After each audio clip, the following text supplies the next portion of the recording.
Stéphane reçoit un revenu mensuel de 840 €, son loyer représente 3/7 de ses revenus. Calculons le montant du loyer. 3/7 de ses revenus, c'est-à-dire 3/7 de 840, se calcule en posant 3/7 fois 840. On multiplie 3 par 840, ça donne 2520 et on divise par 7, on obtient 360 €. Ça, c'est le montant du loyer. Ces achats alimentaires représentent un quart de ses revenus. Calculons le montant des achats alimentaires. Donc un quart de 840, on divise 840 par 4, ça nous donne 210 €. Le montant total des dépenses, c'est les 360 € de loyer plus les 210 € d'achat alimentaire, ça donne un total de 570 €.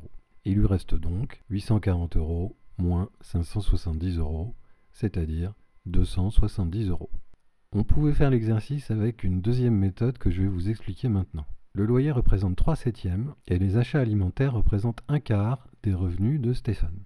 On va donc additionner 3/7 avec un quart. Pour pouvoir additionner ces fractions, je dois les mettre au même dénominateur. Quel est le dénominateur que je vais choisir? Il faut un multiple commun à 7 et à 4. Eh bien, je vais choisir 4 fois 7, c'est-à-dire 28. Je vais mettre ces deux fractions sur 28, toutes les deux. La première, pour la mettre sur 28, il faut que je multiplie par 4 au dénominateur, 7 fois 4, 28.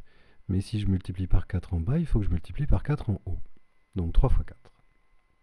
La deuxième fraction, pour la mettre sur 28, il faut que je multiplie le dénominateur par 7, puisque 4 fois 7 égale 28. Mais si je multiplie par 7 en bas, il faut que je multiplie par 7 aussi en haut. Donc ça me donne la première fraction, 3 fois 4, 12, et 7 fois 4, 28. Donc 3/7 devient 12/28. La deuxième fraction, 1 fois 7, 7, 4 fois 7, 28. Donc un quart devient 7 sur 28. Maintenant que les deux fractions sont au même dénominateur, on peut les additionner.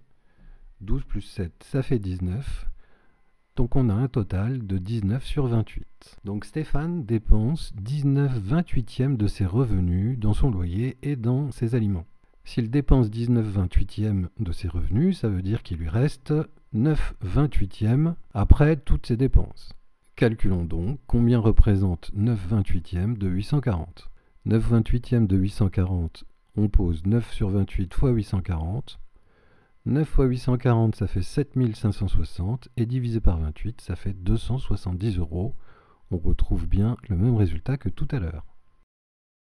Un automobiliste constate que s'il ajoute 12 litres d'essence à son réservoir à moitié plein, il le remplit aux 3/4. Alors, prenons le réservoir du monsieur. On nous dit que s'il est à moitié plein, c'est-à-dire s'il y a un demi rempli d'essence, s'il rajoute 12 litres d'essence, il le remplit aux 3/4. Ça veut dire que les 12 litres d'essence représentent un quart du réservoir. 12 litres représentent un quart du réservoir. À ce niveau-là, on pourrait tout de suite dire que le réservoir total fait 4 fois 12 litres, c'est-à-dire 48 litres. C'est quelque chose qui est assez intuitif.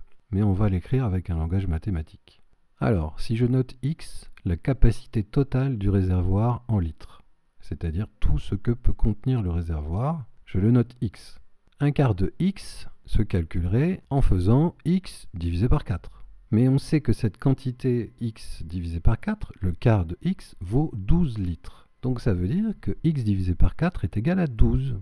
Donc pour trouver X, il faut que je fasse 12 fois 4, c'est-à-dire 48 litres. La capacité totale du réservoir est de 48 litres.